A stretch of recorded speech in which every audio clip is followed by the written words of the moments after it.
আছে petroleum and gas workers federation of India আৰু তাৰ মই সৰ্বভাৰতীয় সাধাৰণ সম্পাদক নগেন চুতীয়া। আমি আজি ইয়াত উত্তৰ পূৰ্বাঞ্চলৰ আঞ্চলিক অভিৱৰ্তন অনুষ্ঠিত কৰিছো আৰু এই অভিৱৰ্তনৰ মূল উদ্দেশ্য হ'ল যে ভাৰতবৰ্ষৰ কেন্দ্ৰীয় ট্ৰেড ইউনিয়ন আৰু ফেডাৰেশ্যনসমূহে অহা 20 মে তাৰিখে এটা ধৰ্মঘট আহ্বান জনাইছে।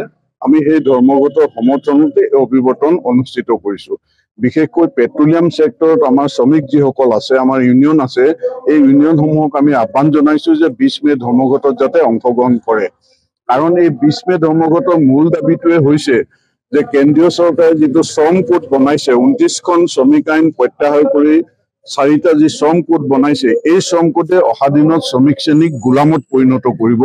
আমাৰ আইনী অধিকাৰ তেওঁলোকে হৰণ কৰিব বিচাৰিছে আৰু আমাৰ ধৰ্মঘট কৰা, ইউনিয়ন কৰা সকলো ক্ষেত্ৰতে বাধাৰ সৃষ্টি কৰিছে। কেৱল মালিক পক্ষৰ স্বাৰ্থতে এই কামখিনি কৰিছে আৰু সেইকাৰণে আমি কৈছো যে এইটো আমাৰ অস্তিত্ব ৰক্ষাৰ সংগ্ৰাম আৰু এই অস্তিত্ব ৰক্ষাৰ সংগ্ৰামটো আমি যদি সফল কৰিব নোৱাৰো অহা দিনত তেতিয়াহ'লে আমাৰ শ্ৰমিক শ্ৰেণীয়ে যথেষ্ট কষ্ট ভুগিব লাগিব।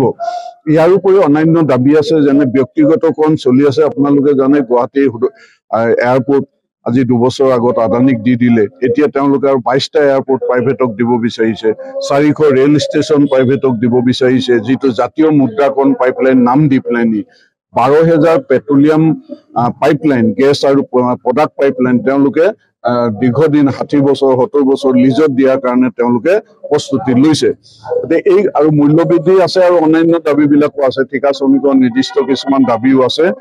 এই গোটেইখিনি ভিত্তিত আমি অহা 20 মে তাৰিখে উত্তৰ পূৰ্বাঞ্চলৰ আমাৰ যি তৈল ক্ষেত্ৰ আছে, 4টা শোধনাগাৰ আছে আৰু মাৰ্কেটিং আছে, LPG প্লেণ্ট আছে, টাৰ্মিনেল আছে, এইবিলাকত আমি ধৰ্মঘট সফল কৰিবৰ কাৰণে আমি চেষ্টা চলাইছো আৰু আজি এই অভিৱৰ্তনৰ মাজেদি আমি সকলো শ্ৰমিককে ধৰ্মঘটত অংশগ্ৰহণ কৰাৰ কাৰণে আহ্বান জনাইছো। ধৰ্মঘটটো 24 ঘণ্টা।